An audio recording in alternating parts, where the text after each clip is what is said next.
Good afternoon, everybody. I am the Doc, John Macaroon. This is the Lone Wolves podcast, made possible thanks to On-SI. Appreciate everybody hopping in. It's midday. Today's a different schedule for me because Dan Campbell, I think, is having a walkthrough with his players. We don't see anything on the practice schedule. So later talks with the players in the locker room today. So Dan's going to talk later on. And if your favorite podcast is not going to broadcast at 6, I figure I'll give you an hour and 15 minutes to talk Detroit Lions, and you can replay it this evening. Watch on demand. Thank you for those that subscribe. Make sure, first and foremost, the free way to support us, me, Christian, Vito, and Emmett, who do great work, is to hit that like button. Thanks for all the subscribers as we approach 5,000 YouTube subscribers. It's amazing what this community has become. The engagement, the conversations, the hate, the love. It's been all fun. First and foremost, before we get into the show, let me tell you what I'm going to talk about. Probably an hour. I'm going to try to stick to a boundary, which you know about your friendly Doc, your trusted source for Detroit Lions news. You can trust the DOC. I'm accountable. I'm here. Right, wrong, or indifferent, you will see me. I love this. I live to do this. I enjoy talking Detroit Lions football, talking about the issues that you guys want to talk about, asking the questions that are relevant, important, and thought-provoking. Now, we're going to talk about David Montgomery. You all are definitely aware of what's been going on. Maybe a question I'll ask Dan Campbell later today is how this team has utilized David Montgomery the last couple weeks. David Montgomery told everybody, hey, don't forget about me prior to the season. And the last couple weeks, it would appear, even this season, Booner, I want to give him credit for the stats that he put up. So definitely we'll use them, we'll share them, and we'll talk about David Montgomery. We're going to talk about Dan Campbell. He does not appear to have learned from the 49ers game. Can he adapt in game? I asked him, did you think about adapting? You guys asked, hey, ask Dan Campbell these things. No problem. No problem whatsoever. Great questions you guys had in the chat, in the comment on X. I appreciate it. He said, hey, why didn't Dan Campbell adapt? 0 for 2, 0 for 3, 0 for 4 on fourth down. He gave a reasonable answer, but not willing to adapt. Could that haunt the Lions in the future? Team is talented, has talent, but you got to put it all together. Front office, coaching in game, seeing how the flow of the game is going. If he didn't kind of catch on that this was a defensive game and every point mattered, and there should have been a scene where he was lighting up Jameson Williams. Thankfully, a grown man stepped in the room and started talking to all the fans. Equanimous, well, you know he trolls Detroit, but he stepped to the forefront, acted like a grown man. Told his brother, what the F are you guys doing? Get your guy in line. Good big brother. Big brother talk. And he called out his brother. Hey, you're a leader in that room. Why is your guy doing that? And Amon-Ra said something I don't like. He's like, maybe J-Mo didn't know the rule. Unacceptable. As for Amon-Ra as a leader and for J-Mo, I want to get your guys' sense about the J-Mo conversation. I'm not going to have a whole show on it. It's simple. Behave within the confines of the rules. That's why you keep seeing Brian Branch not solve the problem. Dan Campbell may be way too player-friendly. Sometimes you got to let these guys know that, hey, Brian, every week is not an opportunity for you to lead with your head and get a fine. You're going to hurt yourself, shorten your career, and you're giving up 15 yards a game. Stop it. And Brian keeps practicing. Thought he was baptized. There's got to be more discipline. Stop leading with your head. Stop celebrating touchdowns that would get you a penalty. So those are things we're going to talk about. Get your questions in, comments in, anything that you find to be important, ask. We'll answer as many questions as possible over the next hour. But I appreciate the early 100 people across 2 platforms hopping in, wanting to listen in to Detroit Lions talk. I think that the 1 o'clock hour is a slower hour for the streams, as your favorite streams take an hour break. I know they go 11 to 1, 2 to 4, 5 to 7. Now, before we get started, did you all see the protester go to Dearborn and call out your guy, Doc? You might have to listen closely, but he did. He stood up there. And after a day in Dearborn, which if you spend a day in Dearborn and you're out there protesting, you're missing out. There's so much shawarma, hookah, ladies to talk to. There's some fine individuals to go talk to. How do you go to Dearborn and find all the flaws? I may have caused problems back in the day. All the girls were like, I'm not going to see John. I'm going to hang out with my girlfriend, Micheline. Micheline, a.k.a. me. But the dads love me. All 15 of them.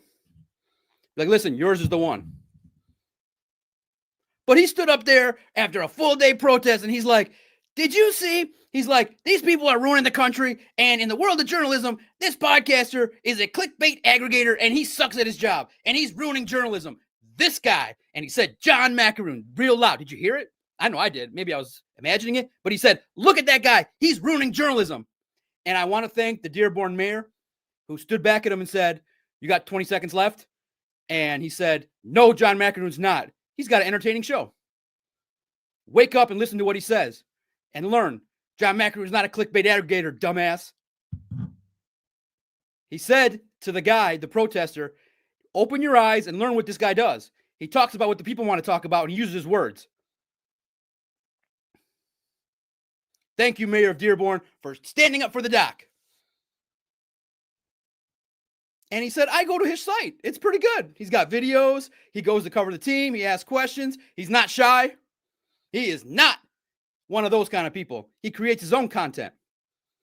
Yeah, he takes from other people as well, just like everybody else does. Thank you, Mayor of Dearborn. Sterling Heights proud. We broadcast here in the Habibi land. I'm not Muslim, but I represent. Going to come in here and complain about the doc in his podcast? Get out of here. All you had to do was go down. Before I came on the show, I crushed a half a beef shawarma, half a chicken shawarma. I feel good. I feel good. So nobody's going to come to Dearborn and complain about the people. Are you kidding me? This is a us problem, not a you problem. Simple. If you don't like Dearborn, don't come to Dearborn. That's how I always looked at it. But I kid. I think that's what he said. Check it out. Double check the protester protesting Dearborn. I think he mentioned me. All right, let's get into it. All the hijinks and hilarity. We'll have some more. All right. Good first topic. Will Lions' Dan Campbell learn to adapt better? Now, a couple years ago, if you remember, I asked Dan Campbell about Aubrey Pleasant. When Aubrey Pleasant got fired, the day after he got fired, when it was announced, I asked Dan, I said, the game before, it felt like there was no adjustments. Like, why weren't the adjustments made with the defensive backs in the game? And he said, if you go back and look at it, he said, John, that's kind of why we're here today talking. Aubrey's not with us anymore. But there has to be, over the course of time, a thoughtful analysis of Dan Campbell in-game decision. Is his offensive coordinator role now hurting his in-game abilities? There are a lot of opinions being thrown in that headset. And I just didn't feel like for the second time, you could even say the Packers game, there was no adjustments. But the Vikings game was clear. You were getting pounded up the middle, and you didn't adjust. Against the Eagles, 0 for 1 on fourth down, 0 for 2 on fourth down. Listen, I don't care if the blistering winds are there. You have a kicker that's trained. What does he do all day at practice? He ain't laying bricks anymore. He should be kicking. Go outside. Memo, it's windy in Detroit. Jake, the wind factor on Sunday will be this. You come out here on Friday. It's windy. Come out here and kick for 4 hours. Did we discount? Like, you're paying a guy to kick. So the kicker is not only supposed to be trained to kick indoors in the nice, comfy confines of the 69-degree Ford Field, but practice a little bit, But yeah, those videos before the game were wild with the kick swirling. But are they not allowed to practice in the wind in any condition? Let Jake cook. Let Jake cook. Cartier, peace in the Middle East of Detroit. Listen, let us feud amongst ourselves. Let us have our own religious feud privately. It needs not to be exposed nationally. We're not talking politics, but we can talk a little religion. Let all the religions love together. We do that in Detroit over some hummus and some weed and some beer. We all get along. So stay outside if you don't like it. Have any of you guys dated a lady that was Muslim? Try to sneak her out of the house when she's not supposed to date? Tough times, man. These Arabic dads are tough. You got to be creative to date their daughters. Whew. Luckily, I got married and I'm past that now. I did not date in the social media age. Thank the good Lord. You've been hearing Doc's getting chased out of the house again. For the fourth night in a row, John McEnroe's been chased out of a home in Dearborn. Those fine Middle Eastern girls, I don't care if they're Muslim, Christian, Jewish, all opportunities. No discrimination. We all can get along. Absolutely, we all can get along. I want to shout out the people in here early. Ethan, ECK, Cartier, my man. You're always in here lighting it up. PQ, Dolo Dynamite, Nick 83. I grew up on the mean streets of East Detroit. They tried to soften the blow back then. If you guys remember the local stories, East Detroit didn't want to be known as Detroit back in the day. You know, Coleman Young was doing his thing, allegedly, and I don't even know the facts, so I'm not going to say anything stupid, but allegedly, reportedly, Coleman Young, reportedly, whatever. The city didn't want to be known as East Detroit, so they changed the name. And we're all like, yeah, we don't care. It's East Detroit. 9 in Gratiot, baby. That's where I grew up. The mean streets of 8 in Gratiot. They're like, don't go that way. Go this way. You go toward 10 Mile. If you see an 8, run the other way. So it was not go left, go right. But you know what you do. You go hang out on 8 Mile. You start learning lessons. There's some weird stuff that went down on 8 in Gratiot. But the best part was, real fast before we talk football, you go to the gas stations at 8 in Gratiot, you hang out with some of the owners, your dad's friendly with them. So you'd go and then you sit down for like half hour, your dad would talk to them, and then you start seeing the customer comes in and they talk about business and Coleman Young and the economy and Ford and Chrysler. And it was good time. You learned how to treat people. The gas station guy was great with all his customers, even if they were broke, rich, looking for a discount, looking to run. It was cool. I learned a lot of lessons. All right, let's get to some of your early comments on Dan adapting.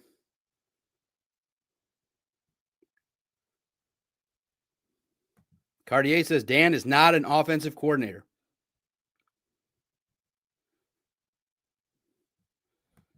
Ethan, yeah, we'll talk about it. Tate Ratledge got pulled in the second half because he was terrible. You're right, Ethan. Hate to say it, but Morton was right about the protection. We're going to talk about Monty, Dolo Dynamite with the Dynamite Podcaster, the Dynamite Grown-Up, DOC. Not the Dynamite Kid, the Dynamite Adult, the adult in the room. Now, here's my concern. Let me lay it out. Dan Campbell, great motivator, great X's and O's. But it would appear to me that against the quality opponents this year, look, they have been up and down. When they're on, they're on. They're going to curb stomp the Giants again. They should be on. But when things are tough against the Vikings and it's a grind and you're up against a defensive line, it does not appear that the adjustments are being made to the level that would help them beat better teams this year.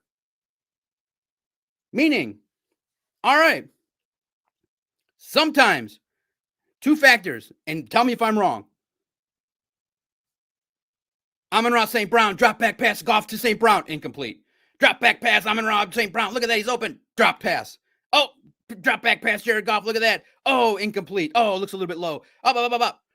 Amon-Ra St. Brown, when you look at the numbers, 2 receptions on 12 targets. That means 10 times they went to Amon-Ra. It didn't work out. 10 times? Like, I know he's the guy. I know he's making $30 million, but unfortunately, some games, Adoree Jackson won the reps. He was on him, the wind, the passes, the glove, whatever reason you want to say. Jared Goff's feet feeling the pressure, feeling the noise, and he got all scared. You got pressured. Stop throwing the ball to St. Brown. My nephew at 15 years old was screaming his head off. Why do they keep going to the same plays that don't work? Why are they targeting St. Brown? Why are they not doing something else? Why are they not using David Montgomery in short yardage situations? Why are they targeting Brock Wright at all? If it's not working, it's not working. But the philosophy that I think, and you guys can tell me why Dan Campbell is like this, where he's like, I believe that this play is going to work. I don't call it arrogance. It's confidence in your guys. You have good players. But sometimes does anybody, like, I feel like I should join the staff and be like the negative Nancy. Like, Dan, Stop throwing it to Amon-Ra. He's like, okay, this play is going to go to Amon-Ra number 1. No, Dan, stop. Do something else. They are guarding you. Jackson's playing well. Stop it. I would be like, Dan, Adoree Jackson's guarding your guy. Stop it.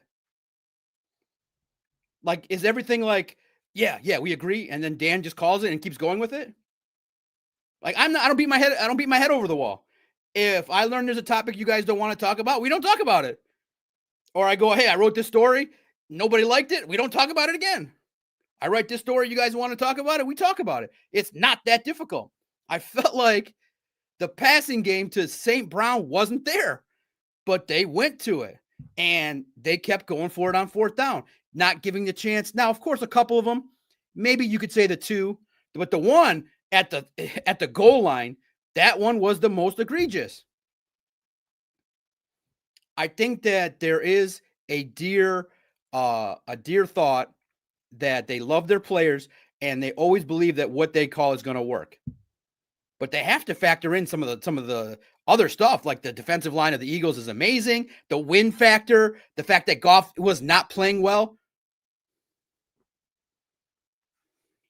You know, go to J-Mo more. J-Mo helped open up. Gibbs helped open up the second half. Gibbs, Montgomery. I felt like maybe could have been used a little bit more. Shout out to Mr. Hassanin Mahdi. Ahlan. If you go back to the beginning of the show 15 minutes ago, I told a little joke. You'll like it.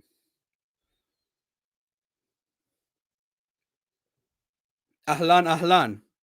I had shawarma today, chicken shawarma. Oh, man, extra garlic, pickles. Beautiful. I feel good. Sahtain to me, baby. Hopefully good day to you. We'll see Ahmed tonight. Inshallah.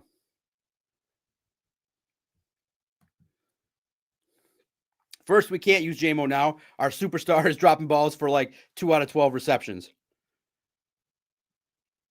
Perry Ball. Hey, Doc, hope you're having a great day. Heck yeah, I'm having a good day. It's a good day to be alive. Feeling good. I like Dan Campbell's schedule for today. It's later in the evening. I get a chance to broadcast for an hour, talk a little bit of football, express some concerns, write a little bit, go for a little walk, and then our work today is in the evening. Dan talks later in the afternoon today. I don't know. If you guys see it on YouTube, you'll know what time. That's right. Dolo Dynamite shawarmas be hitting. Oh, when you hit that crunch, the bread, the lemon pepper, and then the chicken flavored great, and then the garlic hits your mouth. Oh, I mean, I thank God every day that I was born Middle Eastern Lebanese. Hardworking, best clickbait aggregator in town via the protesters. Oh, man, that's a funny. If you don't know, go back, rewind. It's a funny story. I can't believe the protester thought I was a clickbait aggregator and not a podcaster. A lot of misinformed, dumb people out there. But thankfully, the Dearborn mayor set them straight. I think it's an issue with Dan adapting, and maybe he's realizing we don't have the right guys here. You're 10 games in and still can't have a consistent O-line. Stop with you saying we have the right guys. Stop saying it. We have the right guys.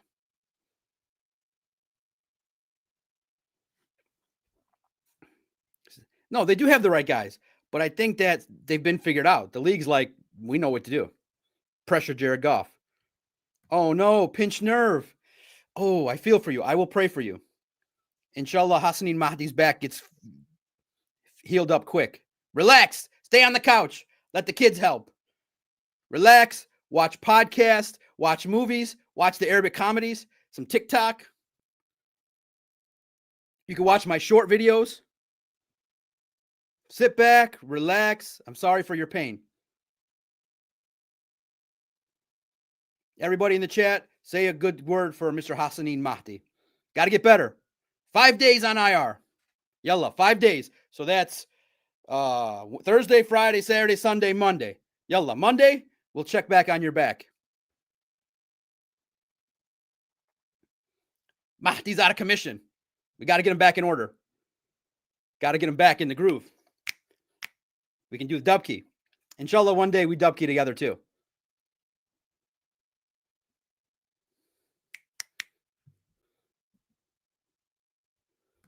Ghetto Boy Juan, shout out to you, my brother. You know what I'm going to say now, right, Ghetto Boy? Kentucky sucks ass. Yeah, $22 million roster got beat by a $3 million roster. Jackson Kohler's the man. Tom Izzo pimp walked and pimp slapped Kentucky. Hell yeah. I watched that game. Ghetto Boy, I'm not gonna lie. I thought they were gonna lose. I watched the game like, what the hell am I watching here? We just pimp slapped Kentucky. Now do that thing to Duke too. Hell yeah.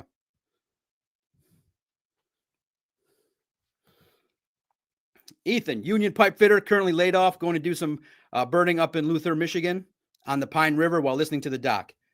Thank you, man. That really means a lot, Ethan. God bless. I'm going to say a prayer for you to get a good paying job.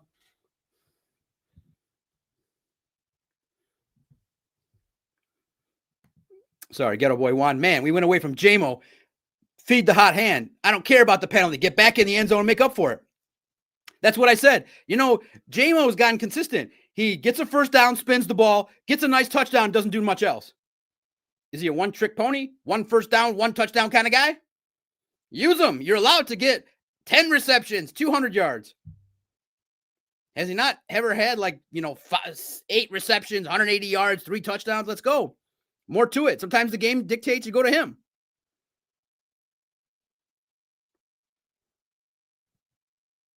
Absolutely. Appreciate you listening at work. Relax. If you watch podcasts later, I know your favorite podcast today, breaking news, the 6 o'clock podcast that you guys love is not airing today because we'll be at Allen Park. So you can go back, listen in, enjoy the doc. I figured, well, if there's going to be a hole in their coverage, I'll pick it up, give you guys an hour talking about some concerns I have.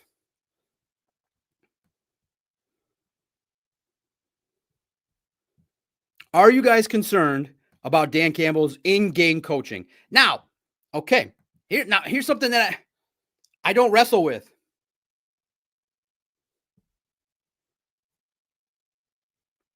Now, real fast, some programming note. Here's what you do. My mom's name is Booner. I know maybe you don't like it, but at Detroit Podcast, that's the hub. That's my speaking voice. That's basically the schedule. You go on there, hit the notification bell there. I usually say, hey, I'm going to be on today at 1, or hey, I'm going to be on tonight at 7. I announce it, and then when I go live on X, I do 2 or 3 tweets to kind of announce it. So X is really the spot to get the notification because it plays live there too. Right now, there's 250 people listening in live across 2 platforms. Let's do some quick math here. Of course, my phone is not popping up here. All right. So there's basically split. Out of the 220 people, 110 are on X and 110 are in here. Smash the like button, hit the retweet button, comment on X or here. So now you always know. You can never miss it. I will always tweet it. Always. You'll never miss it. And I know I should have a day, I don't want to do a scheduled day. I just want to pop up when I feel like it 2 or 3 times a week. And that way, and just visit the channel every so often, you'll see. Someone had a great comment here before. Where'd it go?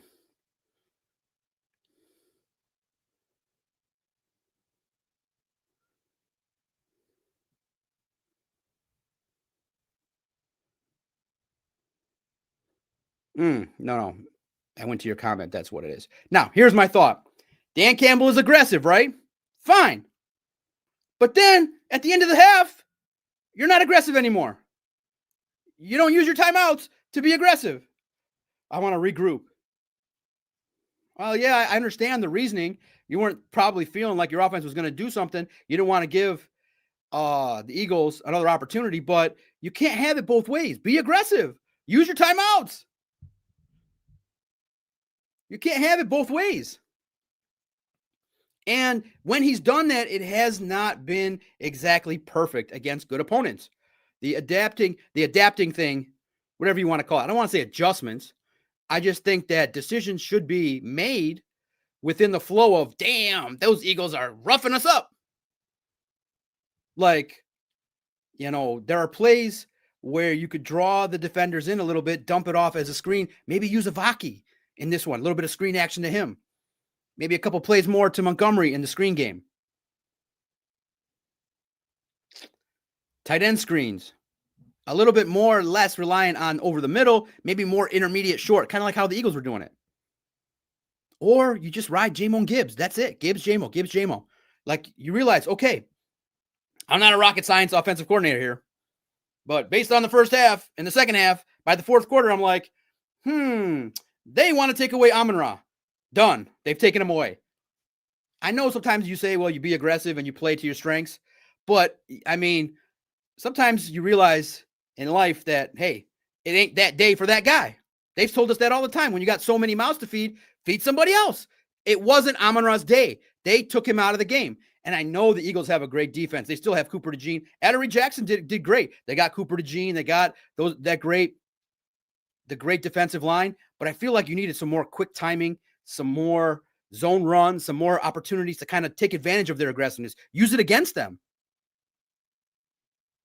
It felt like Line said, this is what we're going to do offensively. We're going to use third down to set up fourth down, and then we're going to F up. And then, I mean, come on. You can't sell to the people that you got the look you wanted when they're starting defense against your special teams. I don't care if they open the hole and just said, come through it. They were going to close it real fast. I don't care if they gave you the A++ look. Their starting defense never left the field. How do you like that look? Grant should have said, I didn't like that look. Grant should have killed that play. And you should have just said, wait a minute, stop what you're doing. We're going to ruin this call. Their starters are still out there. Their starters, the great defensive line of the Eagles were out there. The starters, not the special teamers, the starters. Kill. It should have been 18 people on the field. Kill. You should have had all 11 guys on special team, all the coaches, kill, and just punt the ball. I don't care. Punt the ball. Kill. It's their starters. Starters, 90, big fat 90. Hello? We like the look. I didn't like the look. Kill. I mean, I have to believe he's protecting his players. There's no way you like that look. But tone down the aggression. That thought should not enter your mind. They have a good defense. So you got to try and take as many points as possible. So that's why Jameson Williams should have been reamed out there in public that, hey, every point matters in a championship level game. Every point matters. Every single minuscule yard matters. Dan Campbell said it. He said, in a game like this, you remember, you guys got to listen to his words. He said, we have to bring everything perfectly in this game to have a chance. Not when your wide receivers taking stupid penalties, not when you're not executing on offense, not when you're going back to the same guy, the same receiver that's not catching the ball. 2 for 12. And it had the feel to me of Washington in the playoffs and the 49ers, that when they get locked into what they're doing, they don't have maybe plan 4, 5, 6. Sometimes you need, against a world champion, you need 7 plans. Okay, Gibbs is not working. We go to Montgomery. Montgomery's not working. Now we go to Jamo. We clearly are not going to go to Amon-Ra St. Brown. He's done. We're going to use him as a decoy. Send him all over the field. Like today, Amon-Ra, you're running. Run to the left, run to the right, do this, do that. You're not catching the ball.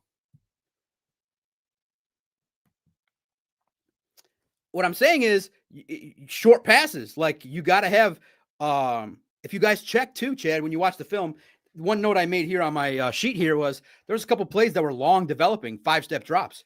None at all. With that offensive line, it should have been boom, boom, out. It should have been world record. Jared Goff got the ball out 1 second every snap. Boom, boom, out. Boom, boom, out. Every play should have been an average of 3 to 4 yards max. Maybe you hit one over the top. Just try it. But it should have been Gibbs, Montgomery, Jamo. Gibbs, Montgomery, Jamo. Launch one deep to Amon-Ra just to see. I felt like some of the calls were not putting the players in the best position to succeed. Perry saw it. Too many times Goff was in the shotgun. Well, that's probably one way to try to keep him off the ground. Cartier, I don't see how we could stabilize with all our problems this season. Well, you got a good strength. Now, for those of you that say you bring up a lot of concerns, I did write, to be fair and balanced, because Doc is fair and balanced, some reasons to have to hope. The strength of schedule for the Packers and Bears is a lot harder than the Lions. Lions are middle of the pack the rest of the way. You play in a dome for a lot of the rest of the way. Hallelujah. But in the end, it doesn't matter where you play. When you go up against good teams, you're not executing. You've lost basically to the good teams you played. Why? Because I'm bringing up that they're not adapting in the context of those games. They're not adapting at a Super Bowl caliber level. Chad gets in. Good to see you, Chad. Brad, we good homes. No. I mean, listen, everybody knows that it wasn't good enough. No, not good enough. Now, we'll have our thoughts after the season. I ruffled the feathers by saying, the Super Bowl window is a little bit challenged after that loss. But listen, nobody after that game watching it is going to say, yeah, I trust that offensive line moving forward. Hopefully Miles Frazier gets back in. You have to shuffle it. As is, Tate Rallich has been up and down. The mahogany injury is brutal. And Cartier's like prey. Miracle! We have to magically hope Graham Glasgow turns into Ragnow. Oh, big Lord upstairs, please, for the next 2 months, turn that number into 77. Turn that 60 into 77, please.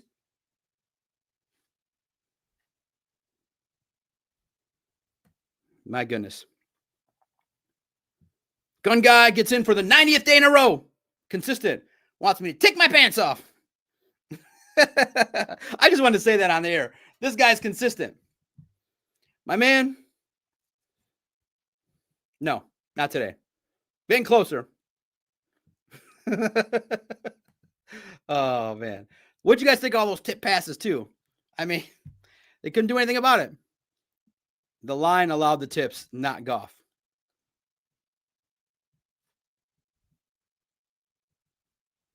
Yeah.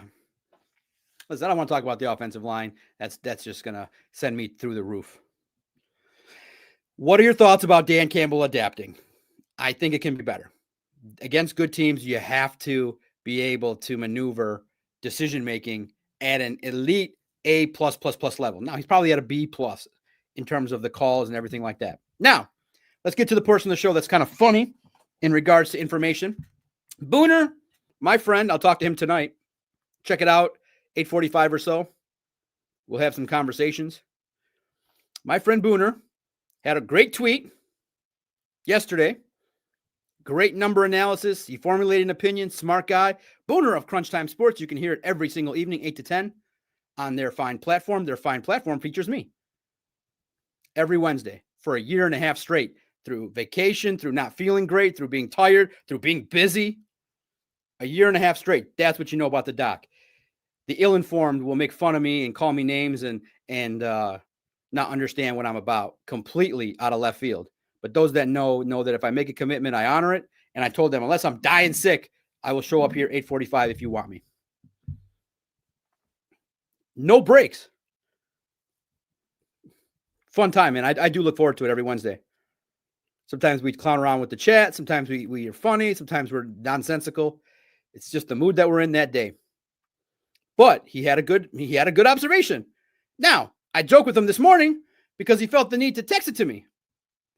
I said, Booner, do you think I did not see your tweet? I am an NFL podcaster and reporter. He probably thinks I'm an aggregator. Booner, my job is to see everything. And for the ill-informed that think I'm an aggregator, if somebody has some good information, it's interesting, why would I not use it? They use my stuff. Aggregation's fine. You credit people, they do it too, because I'm one person. So the ill-informed always talk ill because they're dumb. And remember, it's not that I didn't try to get more credentials. I said to the Lions, dear Lions, I feel like my work has been consistent. I show up here. I'm fair and balanced. Loud, but fair and balanced. I'd like another credential. I have another reporter who I'm paying that could also use the opportunity to be a journalist and cover the team and build his resume. And they're like, yeah, no, just you. Real fast diversion. So if you think I'm not bringing you the information you need to be brought, I try. You know, it's hard for a one-man band to do it, but I do it pretty good for a one-man band. Hey, If I just want to take a day off, can Booner or Hefe or somebody that I trust as a stringer to just go there and collect information, could they do it? Nope. Now they would if I gave them a name now, but I want somebody full time. Hey, I'm there, they're there. And then just look at it from the perspective of how I look at it. Detroit News, multiple people. Free Press, multiple people. MLive, multiple people.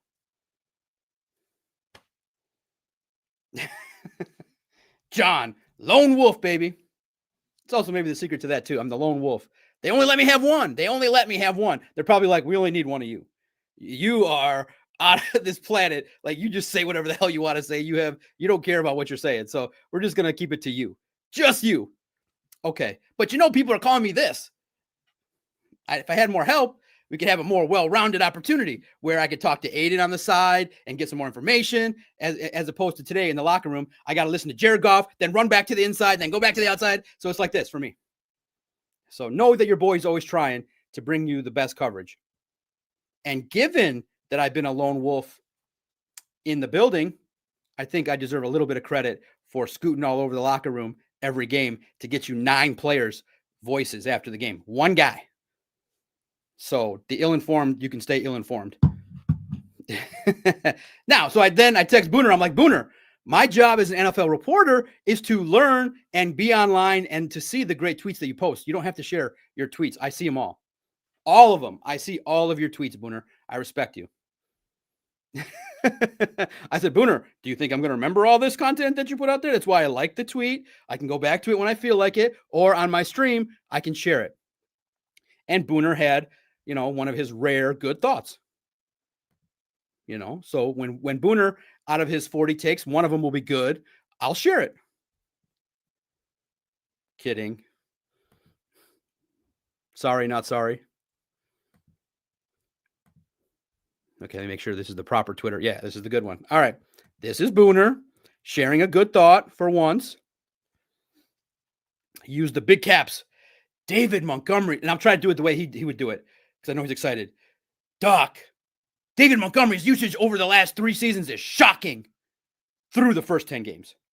Look at 2023, 173 touches, 5.06 yards per touch. 2024, 158 touches, starting to go down, 5.06 yards per touch. Look at 2025. Booner, you had to use the Scouts honor photo. You should try to look. You got to set the tone. Should be a sad photo. That one looks a little bit serious. In 2025, 125 touches, 4.87 yards per touch. The Detroit Lions just haven't utilized and given this guy the opportunities to Demont this season. Dan has forgotten about Demont. Morton forgot about David. They forgot about David. That's a problem. Now, credit to Booner. Go find him on X. Booner. Crunch Time Sports. Booner Sports. You can find him. I'll leave it up here for a minute so you guys can digest it. I know you don't want to be subjected to Booner's profile pic too long. But what's your reaction to what Booner shared? The Lions forgot about David. The Lions, I thought in some short yardage situations, should have kept going to David Montgomery. He can be somebody that, even with a bad offensive line, can hit the line and maybe shed, get a couple yards forward. What do you guys think? Do you guys think the Lions are over-relying on Jahmyr Gibbs, the home run threat? I think that he's a talented running back. I do think that the offense should run through Gibbs, but I think the usage for David Montgomery needs to have an uptick. They forgot. And what's crazy is David knows that the hype machine was rolling for Jahmyr because he looked awesome in training camp.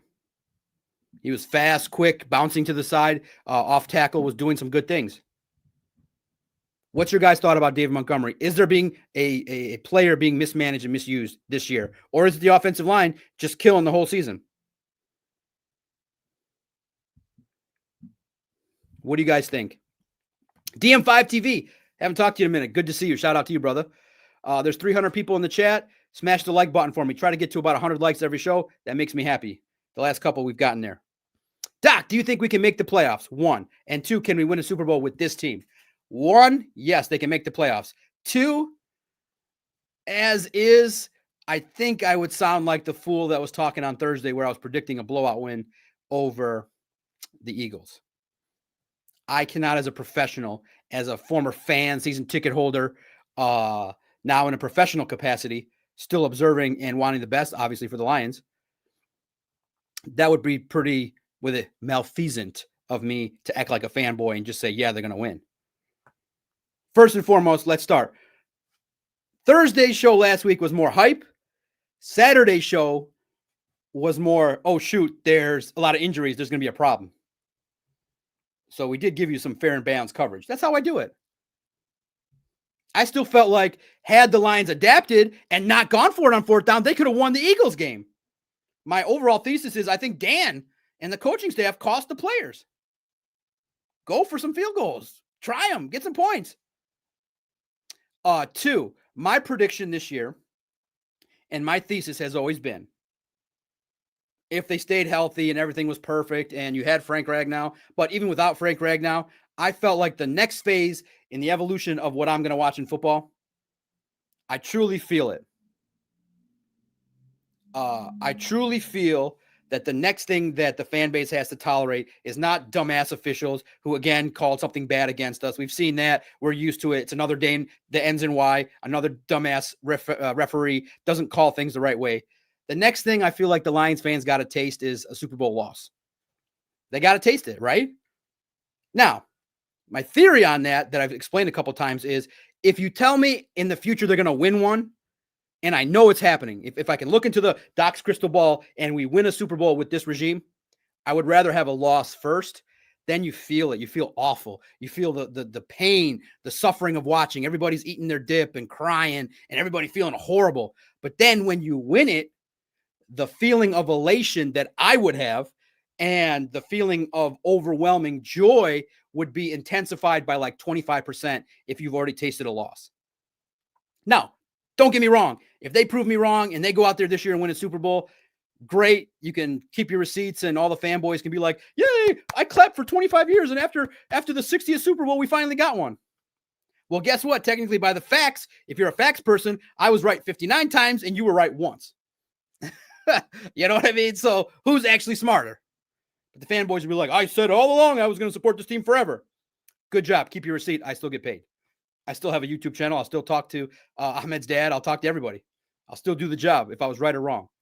But I believe that my true rational brain would tell me that this team against a good defensive line is going to have Jared Goff sitting on his ass. Jared Goff will be,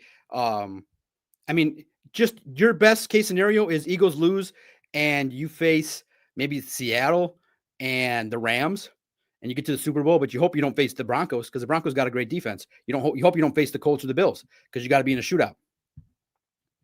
So I feel like they're in the mix, but they're not. And so that's why people say, I don't want to go to the Super Bowl and then have 2 weeks of talk being, can the Lions upstart team upset the Bills? I want to go in there and be like, can the Bills and Josh Allen make it through the tough, rugged Detroit Lions? Look at all their weapons. Here. There's a complete team. I want all the love to be on the Lions, and I want all the scroll to be Detroit Lions. You know what I mean? That's what I want. That's why you make trades, so that when you go to the Super Bowl, it's just like I want it to be like it was last year, where they're the number 1 seed, all the love, and you go execute. But, your trade deadline moves have been adding an old veteran and nothing. And in 2023, it was Donovan Peoples-Jones. So long-winded answer. Number 2 this year, no. I do not believe. I cannot foreshadow to tell the audience that listens to me that they're going to win a Super Bowl this year. If you ask me that right now. That's my honest truth. Cartier, teach him, Doc. That's it. That's my truth. I like you with Jeff and Booner on Crunch Time. Great show, too. It is. Those guys do great work.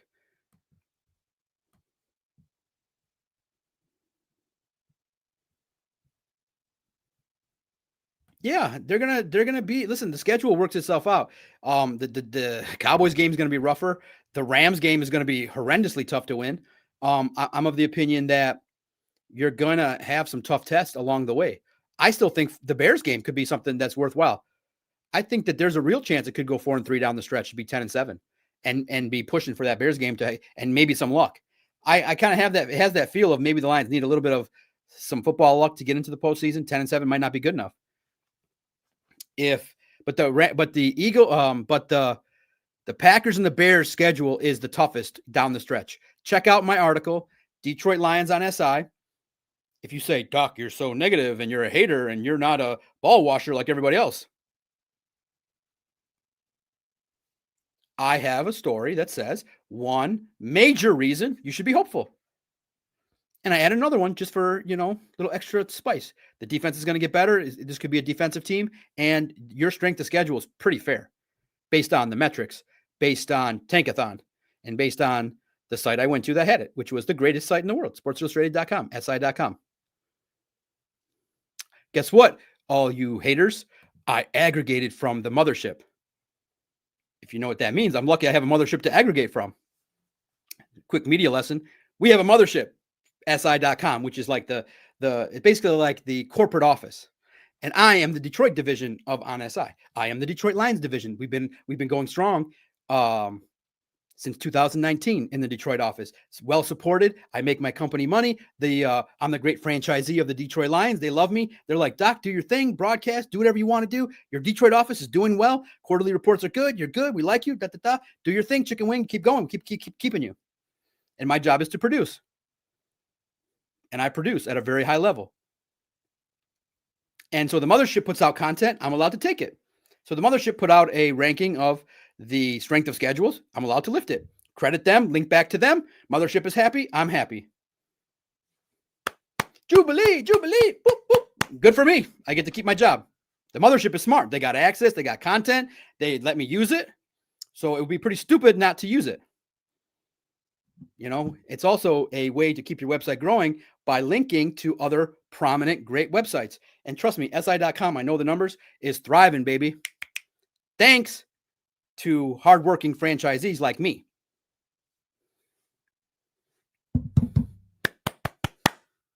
That's a true story. You don't get paid to not produce for your boss. Boom.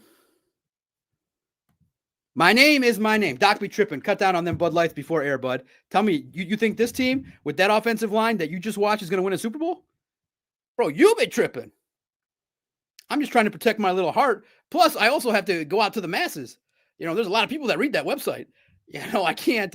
Here is just a growing exploration of my passion. The website's huge. Huge. Go check out the videos, bro. Go check them out. Check out the website. This is growing. This is the passion. The work is the website. That's where all the action is for me. That's where I go aggregate and get all my clicks when I do clickbait. The best is the most ill-informed is when you call me clickbait. And I'll tell that story some other time. I've told it 1,000 times. I'm not clickbait. I would boot it off the internet. I write interesting stuff so people read it. Spitting facts on a daily basis, the DOC. Keep it real. I'm the DOC, baby. But if you really want to believe in your heart of hearts that the doc is a clickbait aggregator who does no work, no research, doesn't go see the Lions, doesn't talk to Dan Campbell, doesn't do podcasts, didn't do 40 training camp videos, and you're the good one, F off. You don't know anything about me. Shout out Corey. What are we talking about? Fears, concerns, how to use David Montgomery better. We were talking about how I try to get Ahmed Hassanin on a podcast for like 9 times, and he's so humble and so gracious, unlike me, that he wants to play and make plays before he comes on this fine podcast. Shout out to this guy, Corey. Good dude, honest dude, and good person.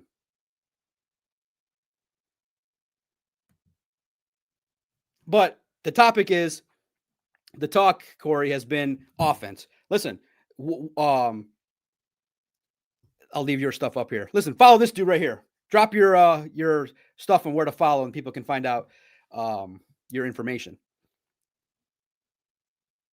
The Lions defense has now been talked about as being, this is the strength of the team. You're going to get Ahmed back practicing and in the rotation. You're going to get Marcus Davenport. You're going to get DJ Reed, Terry and Arnold, and you already have a top-ranked defense, 6th in the league.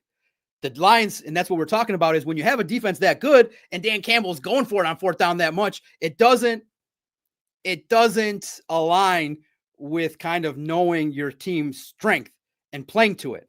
Punt the ball, play good defense, trust Calvin Shepard. Not go for it on 4th down 50 times, and when it's 4th and 2, not give it to David Montgomery. So we're just talking some scheme. And he reveals that he is, I told everybody I'm the favorite media member that the Hassani family loves. Me. And once now, what are we, 4 months into the season? Once Ahmed gets his couple sacks, we'll have you on and we can share our fun journey. When Ahmed makes plays, he has to come on. So I'm telling the audience that now you guys know that the Hassani family does like the Middle Eastern guy that covers the team, that understands Ahmed's story to a T. Other than I was born here, I wasn't brought over here. I didn't, Ahmed here, went there and came back from Egypt. I was been born here my whole life. But I understand what is it? I'm first generation Middle Eastern. My parents were born there. That's not true. Better way to say it, Steve. Why are you the only one in the media asking tough questions? Direct. I don't feel the need to use 100 words to get my questions out. Dan, why didn't you adapt? Simple as that. I think it comes off that way. And I can share just quickly before we talk more about David Montgomery. I also do want to talk about Amon-Ra St. tweet because it lends into my success and where you be successful. I own Detroit Sports Podcast. So I built an audience from 2013 to 2019, 5 years with my cousin. We built an audience with no money. We didn't bring in a single dollar. We built an audience because that's what I knew. I built the ability to talk. I built the ability to build relationships. I learned the media business. I learned the talking business, and I built an audience. Then I built an audience to the point it was comfortable. Somebody said, John, we like your audience. Give it to us. And that was on SI Sports Illustrated. I talked to Sports Illustrated. I said, listen, I'm a podcaster. I talk a lot of junk. I'm not a trained journalist. I want to talk and I want to be free. I don't want to be bound by nothing. I don't care if the players never talk to me. I want to be able to talk freely and have no, attachments where the team's paying me to say something. You know what I mean? A lot of these media members are partners with remember, Dan Miller's not going to blast the Lions. He's getting a check from them. Remember, there's a lot of partnerships, relationships between the team and the reporters. I have none of that. There's no check coming my way. I'm not even featured on their site. So I'm truly independent. I'm me, and I represent me. And me represents, I think, the fans. So I have no attachment to it because I've already been compensated. I've made myself into what it is. So if I lose the credential, it means nothing to me because I already have an audience that's been paid for. So over the last 7 years, it's just been growing and honing in and doing more. So I am free to ask whatever I want. I'm the boss. So if they're mad at me. That's it. I'm in charge of the site until they say stop. And I understand. I took a year working under Matt Patricia to watching what they ask, what people like, what people don't like. So I become an expert, and I'm a psychologist. I know what to ask. So the others have to build relationships with the players to the degree that they are not going to ask. Like, for example, Nolan, great writer, amazing writer. He asked Dan Campbell, why are you confident in the offensive line? What is Dan going to say? That's not the question to ask. The question is, Dan, the offensive line has struggled in games against good opponents. Where are you seeing the struggles? Dan, Dan loves his players. He's confident, never concerned. Everything's easily fixed. That's not the question the fan wants to hear. Dan, why are you confident in this? He's confident because he loves the players. So that's the difference. I am not going to ask it that way. Simple as that. So I'm blessed in that I'm independent and I'm not tied to nothing. I have a whole other career to fall back on. This career is amazing.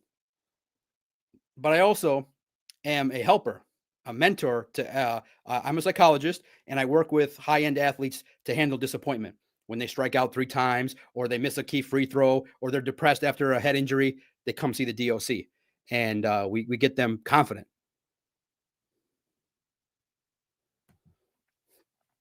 Hey, Doc, can't wait to see our favorite Egyptian on the field, Amon-Ra St. What's a realistic timeline? Starting practice this week. So this week is the Giants. Not going to play this week. Second week would be the what is it? Sorry, the schedule loses me. Is it Giants, then Packers? You're not going to do that to them. Maybe the next week after that. You're not going to. Maybe you debut them on Thanksgiving. But you do want them to have some practice and flow. So I would say a good 3 weeks minimum, 3 weeks beyond. So maybe the Rams on the road.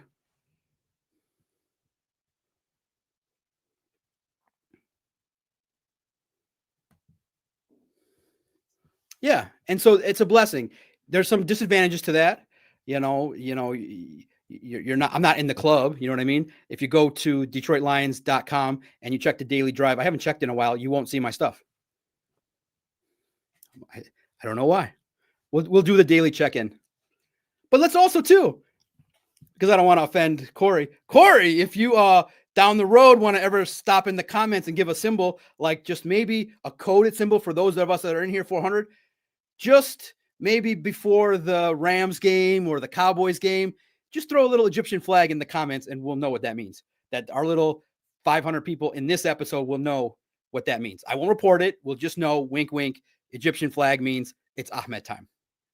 We can have a little deal so that the hardcores know. See, I'm a good reporter. Corey knows. He's like, man, that guy's always digging for information. Injuries, not injuries. Is he on the team? Is he not on the team? That guy's a pest. Sorry, I'm truly sorry, Habibi. I don't want to be a pest, but that's my job. I don't ever want to be a pest, but that's the job. To ask, what's the worst thing you're going to say is, I can't tell you, which he's done. I can't tell you, Habibi. You're like, okay, I get it. Trust me, Corey, don't ever feel offended. Tell me that. I have 2 phones, and all day long, it's people telling me, I can't tell you this. I can't tell you that. I'll tell you this, but don't say this. Don't say that. It's a fun job.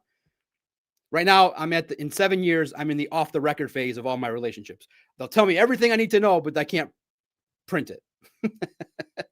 Soon I'll be like, listen, this is how many people are listening to me. I'm going to have 20,000 subscribers. We got to have some information. And that's it. I spit the facts as I know them. I could be wrong. The Lions could go on a run. Dan Campbell could be right in all this trust. But my job is to give a realistic approach so I don't sound like a fanboy. I don't want to sound like that. Exactly. You're our pest, Doc. That means a lot. Thank you, Cartier. I know I'm somebody's pest. In the end, that does mean a lot to me. In some way, I will reflect on that and mention that in some context to appreciate that comment. Sports entertainment. No, yeah. Information. I always said I was uncensored, unfiltered, dedicated to Detroit sports, and willing to speak what's in my head. That was the theory. No regrets, no filter. Just say it and see what happens. So back to it. The Lions got to use David Montgomery better. I think that's what's going to happen this week. David, I think there's a chance. We have it already pre-written. You guys will see it first. If David Montgomery and Jahmyr Gibbs both score against the Giants, good chance it happens. It'll be an NFL record for the most times that a duo has scored in the same game, whether it be 12 times, 13 times, 14 times, in that range. The next time it happens, we'll have the story ready. But you guys get the preview that the next time Gibbs and Montgomery score in the same game, it's a record for the most times a tandem has done that. So we have it locked and ready to go. So now, last thing. I just need your guys' opinion on this whole Jameson Williams thing. I'm thankful that I'm not going to come across as the only adult in the room. Now, others are taking it into, why do you support him? Why is there this talk about Jameson? I'm just simple in my approach. I grew up watching Bill Parcells, Bill Belichick, the toughest of tough coaches, doing that, getting a penalty for 15 yards for something you don't have to be doing is silly. It's infuriating. And also, too, I'm not 20 years old. I'm not a 20-year-old kid doing TikTok dances with my other colleagues to get followers. I spit information, I spit opinions, and I share what I know to do. Now, yeah, there's entertainment to it, of course, but I am not allowed to talk about a certain subject, not because I'm not stupid. I want to have universal audience. I don't want to split half the audience. That's a stupid thing to do. You got other reporters that openly share their opinions. You don't know if, something might be left on me, but it might be left, might be right, might be center, might be libertarian, might be whatever, but I don't talk about it. I don't want to split the audience. Never. I don't talk about it. It's not a content thing. I don't care who shows up to the Lions game. I care what happens in the field, what happens to the players, what happens to the results. That other subject, you guys can have fun screaming at each other about it. I want all the audience. Simple as that. I want every audience member to want to like me. Simple as that. Simple as that. But Jameson Williams gets a lot of support because he's a good player. He's a Detroit guy. He's relatable. I get it. Stop boning your team. Simple as that. You took a penalty. You cost your team a point. That point is gone. Didn't happen. Also, you hung out Jake Bates. Now that's another missed kick on his record. You bring into question his clutch gene. You just don't need to do that.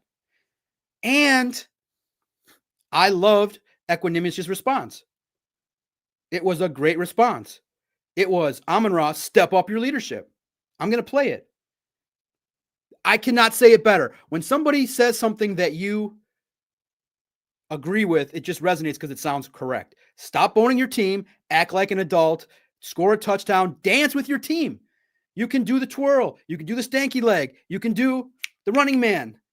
You can huddle up with your teammate. Hopefully, Corey, tell Ahmed to teach the defenders the dubki. I want to see in his career one time a big circle and all the guys dancing in the middle. Greek dance. Ahmed, bring it together. Shock the world. The whole world be like, what are these guys doing? Amon-Ra, or Aiden Hutchinson, Ahmed Hassanin, Alex Anzalone, all doing the dubki. And bring out a little thing. I don't know if you could put it in his pocket. Bring out a little thing. It'll be great. Plan something. What you don't do is wrap your legs around like an immature person and jump into the goalpost. It's not cool. It's terrible. And you fell off of it. So thankfully, the adult in the room was Equanimeous St. Brown. Thankfully. And he said what's exactly right. To a T. But unfortunately, with doing a podcast, you reveal some things that are going to get Jameson Williams in trouble. This comment from Amon-Ra is going to get J-Mo in trouble. From everybody that hears it, I'm going to play it.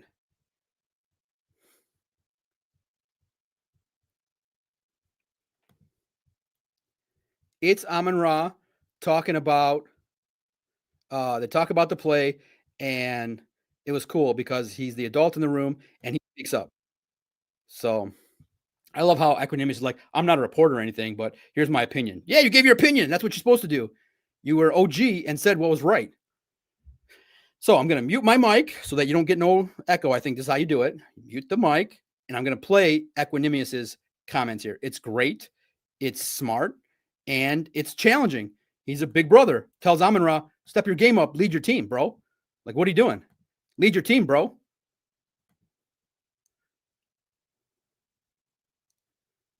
So hopefully, if it plays NFL footage, I got to cut it out. So we'll see as much of it as is there.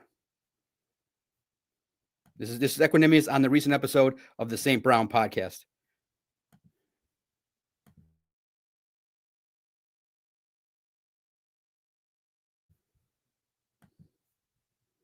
All right, man. I'm not a interviewer, bro. I'm not a reporter, bro. This is the St. Brown podcast. Let's get into the nitty gritty. Jameson Williams celebration. When I saw him do it, I'm like, what the fuck is he doing? Like, do you guys not know penalties in the NFL?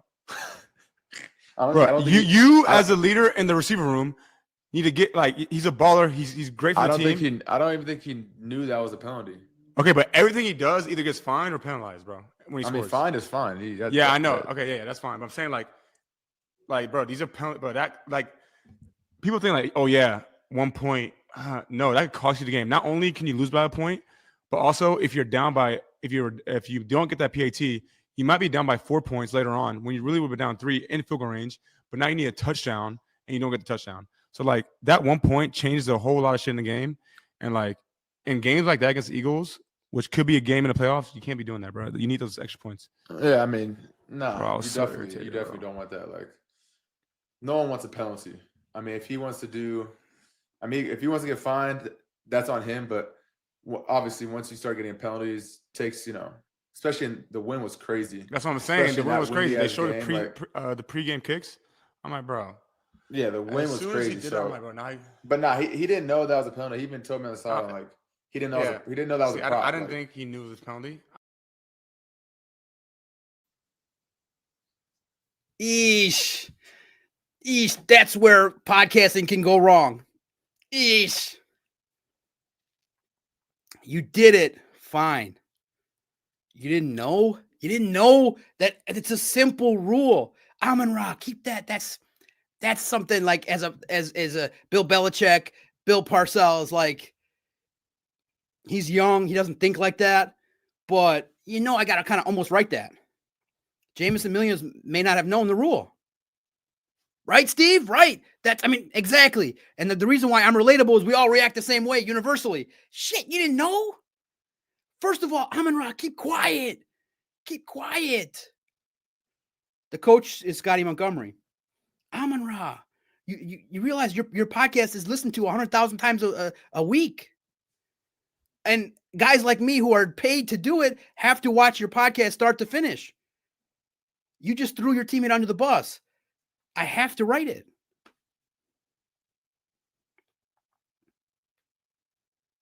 You have to know the rules.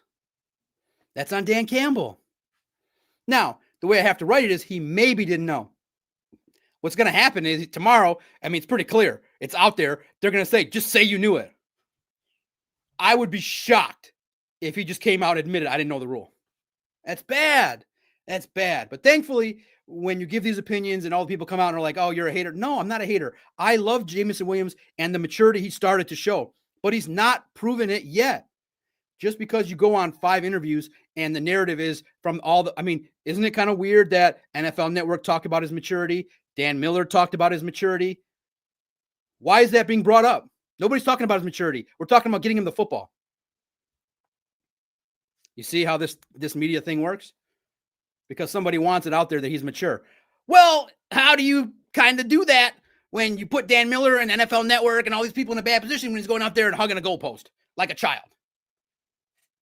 And doesn't know the rule that's going to cost you 15 yards and a point in a game where there was only 25 scored. So, and the league is cracking down on the celebrations. And this fan base, if you know the history of sports in Detroit, the fan base not only loves Barry Sanders, they love this class. They love the dancing. They love the entertainment as long as there's no flag. But the fan base here adored Barry because he scored. He acted like he knew how to do that. And he just gave the football and came back to the sideline and then went back and scored again. Like, Jamo doesn't dance with his teammates. Like, it's like this idea of, it's also a little sign. Like, if it was me, every week on Saturday at 6 o'clock, we're all going to have a beer. We're all going to say, what are we doing in the end zone? They'll be like, Doc, stop doing the stanky leg. You can't do this anymore. Like, stop it. It looks weird. Your wife's offended. Stop doing it. You're not going to put on a hijab. You're not going to grab a hijab from your pants and wear it. Stop it. You got to just keep it simple. I'll be like, okay, it's going to be a little bit of this, a little bit of white boy dancing, and we're going to call it a day. No penalty, nothing. To the degree that Dan Campbell will come out and be like, listen, can y'all teach John Macaroon how to dance? Because his dances are getting horribly worse. I would offend everybody with how bad it was. Just be a little bit of, a little bit of something, a little bit of the Carlton. That's it. Something small. Just do a little bit of or I would do the Will Smith, keep it in the pocket. Like he said, he's like, stop it to the guy in the movie. He's like, just keep it in the pocket. You're good. That's it. That's all you got to do. You don't got to do extra. Keep it in the pocket. That'll be me. Just keep it. Like, they're like, is John doing the Will Smith? Yeah, keep it in the pocket. They come up to me, John, I don't want to offend you, but are you keeping it in the pocket? And if you know, I'm keeping it in the pocket, not extra. Keeping it in the pocket. Jamo, what's your guys' opinion? Listen, I'm old school now. I'm 46 years old. I'm a dad. And I don't want my kids staying up till 5 a.m. on the phone. They're on the phone from 6 to 8. They give me the phone at 8, and it's locked down. We chit-chat. I make fun of them. They make fun of me. We conversate. We eat dinner. My kids now know. They're like, Dad, Baba, did Dan Campbell get mad at you today? I said, no, Baba. I asked a good question today. No, Baba, I'm good. And I said, don't worry. Dan knows that that's my job. I know he respects me for it. There's no way he would see a guy that's been there his whole run, the same spot for 5 years. I know Dan Campbell respects me. And to the point that, I hate to say it, but my job is to make Dan Campbell not like me. That's my job.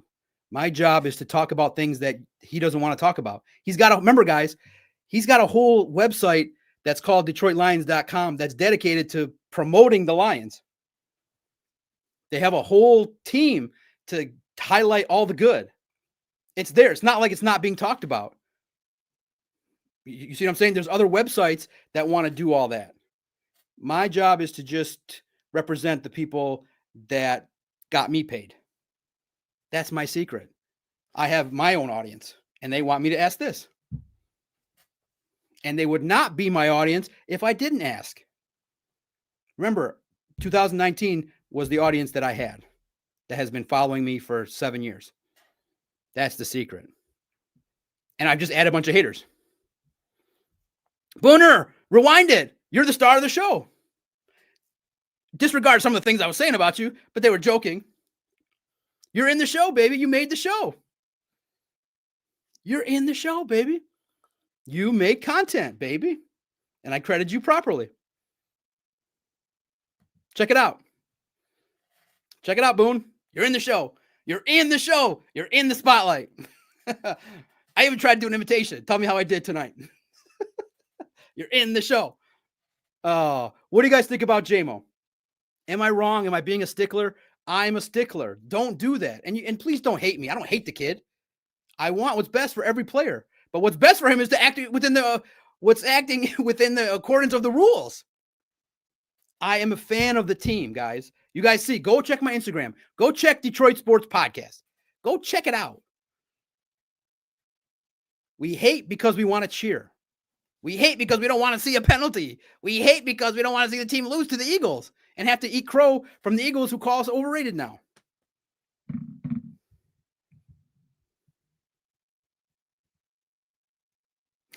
Bill Ackman's Marx's daughter says, Doc, I'm falling on the floor laughing at the Dearborn protest monologue. Some of my best work. I am funny. In some way, I am funny. Thank you, guys. Let me know. I'll read some of your comments. JMO just has to step up, not by having your PR team tell everybody you're mature. That doesn't do nothing for me. I'm a smart fan. Go act mature consistently for a whole year. Keep your nose clean. Do everything possible. Don't take dumb penalties and hurt your team. In the biggest game, do that against the Giants. Do that against the Commanders. Do this against the Giants. Do whatever you want. 8 pumps. You can do it all the way till you make a face. You don't do it against the Eagles. You don't. Eagles is clean. We got to be clean. We got to be perfect. Your coach said it. Separate the pretenders from the contenders. And you're now going toward the pretender list. Let's do our weekly chat. Let's check in to see if the doc made the daily drive for the Lions. I don't make it. The daily drive is the Lions promoting the media. They don't promote me. Why? I never bothered to ask. Let's do our quarterly check-in. Do the Lions recognize the doc in what we call the daily drive check-in? Give them a click as I respect them. This is the Lions website where they do all their promotion. Let's check it out. It's a great website, great people. I don't know who the editor is, but this is the Lions website you can go to every day, and they have a daily drive. This is where they highlight. Which is funny when a site says you're an aggregator. This is called aggregation. They just go to another site and take it and put it on their site. This is aggregation, so it's not that bad, sickos. So this is where we do a daily check-in to realize that I'm not on the list, and I probably never will be. I don't care, but on some level, it is offensive to me, but I use it as motivation. to crush it and to get millions of views every month. The Daily Drive, is John Macaroon on it? Jeff Seidel, Free Press, good dude. I love his work. Good opinions. The Athletic, I don't know who that writer is. Justin Rogers, they love him. Right there, forefront. Dave Burkett, they love him. Christian Romo, good dude. See him working hard. Dave Burkett, Nolan, doing his work. Richard Silva, I always, make funny, sarcastic comments to him. Corey, we all know, does great work. He is a true journalist and a hard worker. I got a lot of respect for Corey, wrestling fan, and he does good work. He makes you think when he writes, and he picks good topics. Ben, I got a lot of respect for. Look at this, guys. 3 for MLive. 3 writers. 3. And I'm just trying to get by on 1. 3 writers. Look at that. They love MLive. Look at this. MLive. We have not hit the dock yet. Corey, Will Birchfield, remember, is also a partner. 97 won the ticket, is the radio host. So Will critique, but he's also, Oh, what'd I tell you? Sports Illustrated is represented, but by the guy that has Dan Campbell's phone number, Albert Breer. They have a relationship. Albert's been doing the job great. He comes to town all the time, and he texts Dan Campbell. Dan replies. Albert's probably texts, I'm sorry for that idiot John that asked you all those questions. Ed from the NFL. These people, Jeremy, Eric, Jeremy. So one last check. I am not on it.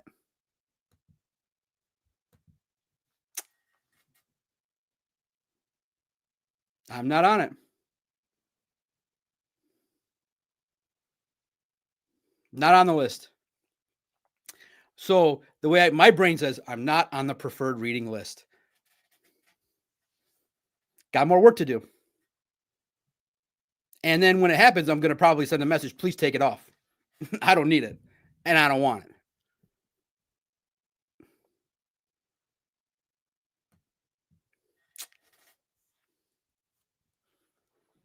But I am human. I am a human being. I do read everything. And that's the difference. I read everything. All the podcasts, all the content, all the tweets. It's obsession. You want to be in the know. You don't want to be somebody not doing the job properly. But I get it. I'm different. Different in a good way. Like the protester said. That guy's a bad guy. Say hello. What makes you different? Broski Bear, shout out to you. Always appreciate seeing your stuff. All right, I'm getting out of here. I said an hour. I did 80 minutes. Perry Ball, Steve Booner, Cartier US, TaylorMade Media, Derek, Perry Ball. I did watch Scarface the other day too, it still holds up. Flies by. Hey, you think of me? Just some aggregator? Take a look at yourself. You're trying to do what I'm doing. Take a look at yourself. You call me the bad guy? I'm the bad guy? Don't put me on your website? I'm the bad guy? Because I got a big voice and a big mouth? I'm the bad guy? But that's fine. We're represented. Albert Breer. But it'd be nice. Because I'm not the bad guy. I'm a trusted guy doing some fun work and bringing you information, bringing you fair and balanced, entertaining coverage of the Detroit Lions. I want to keep the lights on. I do got to bring this up. Another 5 minutes. Shoot. Sorry, guys. The reason I'm successful is I pay it forward. And this guy said something on Twitter that is totally wrong to put out there. Don't be a victim. Journalists out there, don't be a victim. Don't be a victim. So I'm trying to be 5 minutes quick. I don't want to preach, but you know me, I'm a psychologist. Don't be a victim. So Amon-Ra St. is aware that journalists don't get paid a lot of money. And he put out a tweet this morning, I think based on a former journalist who's now like a personality, maybe making some more money. And the site, don't worry about what affiliations, but my answer is what's important. So here's Amon-Ra St. Free Press journalist, covers, I believe, the Pistons, does great work. I read his stuff. Here's what he wrote based on, he likes this political website. He's like, here's what we don't say out loud. There's no money in journalism anymore. No fame, no glamour, no prestige, but there's lots and lots of money in media, in being a brand, an influencer, a personality. We stopped paying journalists and started rewarding performers. Okay. Now, there is a prevailing issue between Pat McAfee and writers, hardcore. Well, yeah, he's making $18 million. They're making 52 or 60 or 70. That's a big, huge disparity. So I said, no. Okay. Here's the truth about the doc. All right. I read this book. It's $5 and it unlocked everything to give me confidence to start a practice and to start my own podcast, to run it as a business. Read this book. It'll unlock your thinking. 1, don't be a victim. And 2, play the long game. Journalists, play the long game. This is where journalists are all wrong in their thinking. We don't make money. We don't make money. Wrong. We don't make money. We don't. No, this is the secret. When I started in media, I did it for 6 years. No money. $0. Just growth. $0. Just for the love of doing it. $0. But I said, this is growing. People like this. People like podcasts. It's the thing. Before Joe Rogan, before McAfee, my brain said, people like talking. Talking is cool. People will like this. This will be media. The entire sporting community in Detroit shut the door in my face. $0. 0 access. Did I run away and hide like a bitch? No. I said, yes, it is media.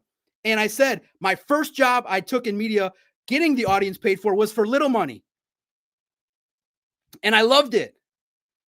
I told Sports Illustrated, I don't want to besmirch your company. I'm a shit talker and I'm loud, but I will work my ass off for you if you work with me. I will build your company and make you money, is what I told the boss. I will bust my ass and I will guarantee you never, that if you have to fire me, that you will cry to fire me. I will bust my ass to make money for you. And if I make money for you, you will take care of me. So I didn't come in here some hot shot in 2019 making all this money. But I told them, I'm going to bust my ass for you. I don't care if you pay me $100. You called me to work for you? Off of a silly internet show, you called me to represent Sports Illustrated because I have this massive audience. I didn't ask them for money. I didn't ask them for money. I didn't say, oh, I'm not making any money. I'm not Pat McAfee. I'm not Joe Rogan. I said, give me the chance. Give me the floor. Give me the dance. We'll be fine. Give me the dance. I didn't ask for money. I asked for, please don't make me travel. I have young kids. I love seeing them grow up. Please let me see them grow up. I don't want to travel. I don't want to do that. I want to make my own schedule to come and go as I please. I have an office. I have clients that I've been seeing for a decade that rely on me. Please don't make me travel. Don't force me to do anything. I asked for perks. And they said, yeah, they were amazing. I didn't ask for money. Okay. I told them I will blow this up. And they said, you will blow this up. Don't be like that. When you do what you love and love what you do, the fruits of your labor will come. Ding, ding, ding. 4 of these. When you do what you love what you do, put aside the money, get better at it. I became an audio expert. I became a podcasting expert in that one field. Don't worry. 6 years. What idiot does something? And my wife was almost going to divorce me because I was up till 4 a.m. editing my podcast. Little words taken out, little songs put in, little this, that. 4 a.m. with a 6 o'clock call time the next morning because I loved it. Don't be like that. Love what you do what you love, grind, make some goals because money's important. And then you can take your next step in your career. And along the way, read stuff. Don't be like that journalist. That is a mentality that will never get you higher than you are. Never. Don't think like that. So I put, here's the solution. Read this book. It's $5. It'll unlock something in your brain because I didn't think people would actually come to see me in a counseling office. I lack confidence. So for those that call me a guy with a big ego, I was working for the man till I was 32 years old for the man, and the man wasn't paying me. And I said, I want to be promoted. And the boss man promoted somebody else. I got offended. And I said, you know what? I will start a practice. If nobody comes to see me, I'll fall flat on my face. But you don't get rich for working for somebody else. You work for yourself. It's in the book. And the next time I come on here, I'll bring the book. I opened it this morning. I'm like, holy crap. I took notes in the book. I took notes and left them in the book. I took little notes about and highlighted stuff that was important. And I used that book, a $5 book, to improve my life. Don't worry about, oh, they don't pay journalists. Be the best at what you do. Someone will pay you. Be the best at what you do. I started a YouTube channel, did 40 straight training camp podcasts. Do you see anybody else do that? 40 straight days, day and night, day and night, day and night, day and night. Like, let's talk about this show. You got to do things. You got to try. Don't wait for the man to pay you. They don't pay us. They don't pay us. That's their biggest flaw. They need to get all in a room. All those journalists get in a room, and they got to get some business sense and a little swift kick in the ass to get it going. Someone will pay you. Someone will pay me. Get someone to pay you. When you show them, hey, you write 2,000 articles a year, and you do, they want you to do 9 videos, you do 99 videos. That's how you do it. You make it so that when the boss says, God damn, we're going to rank all these sites, and the Lion site was 34, 32 out of 32 with some other guy, John comes in, it's 5th. 5th in 1 month. 4th, 5th, 3rd, 4th, 5th. I said, I'm never going to let this site drop out of the top 10 in your company. Come hell or high water. Never. Boy, was it a sweet day when it hit number 1. Oh, after 19, 20, 20, after 4 years of grinding, I made that site the biggest site on their platform. Get the hell out of here with that. Listen, I respect it. Biggest way to put it, long story short, don't be an employee type thinker. Be an entrepreneur type thinker. Make it happen. You want more money? Make more money.